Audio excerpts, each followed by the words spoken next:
শীতকালীন সবজি আসার কারণে বাজারের দাম কমতে শুরু করেছে, তবে বাড়ছে আলুর দাম, কিছুটা কমেছে আদা, পেঁয়াজ, রসুন ও চালের দাম। ব্রয়লার মুরগির দাম অনেকটা স্থিতিশীল। নিত্যপণ্যের বাজার দর নিয়ে পরাগ আজিমের রিপোর্ট।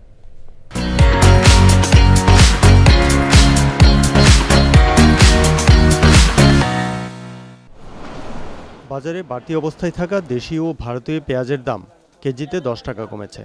তবে আলুর দাম 70 টাকার বেশি হওয়ায় এখনও অস্বস্তিতে ক্রেতারা। আদা, রসুন, ডাল, চিনি সহ কিছু নিত্যপণ্যের দাম স্থিতিশীল আছে।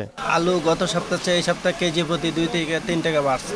আমরা গত সপ্তাহ বিক্রি করছি আমরা 70 টাকা, এই সপ্তাহ 72 টাকা বিক্রি করতে হয়েছে। আর দেশি পেঁয়াজটা গত সপ্তাহে বেচছি আমরা 140 টাকা, এই সপ্তাহ 135-30। আর ইন্ডিয়ান পেঁয়াজটা গত সপ্তাহে বেচছি 120, এই সপ্তাহ 110। নতুন মৌসুম শুরু হয়, বাজারে চালের দামও কিছুটা কমেছে।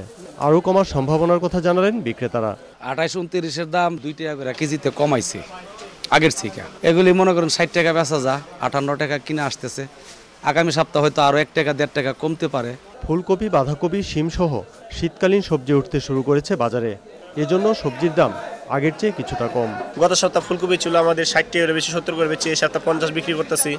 লাউ ছিল একটা 70-80, এই সপ্তাহ 50 টাকা পাচ্ছে কাস্টমারে। শিমও গত সপ্তাহ ছিল 120 টাকা, এই সপ্তাহ 100 টাকা পাচ্ছে, 120 টাকা, 110 টাকা এরকম। ডিমের ডজন 150 টাকা, ব্রয়লার মুরগি 200 টাকা কেজি।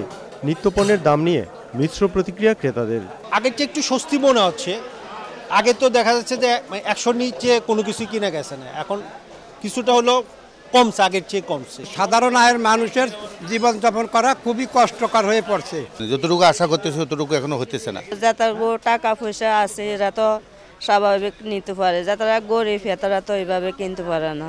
সরকার চেষ্টা করে সবকিছু নিয়ন্ত্রণ করতে পারে যদি চেষ্টা করে, মন থেকে চেষ্টা করে। পরাগ আজিম, চ্যানেল আই, ঢাকা।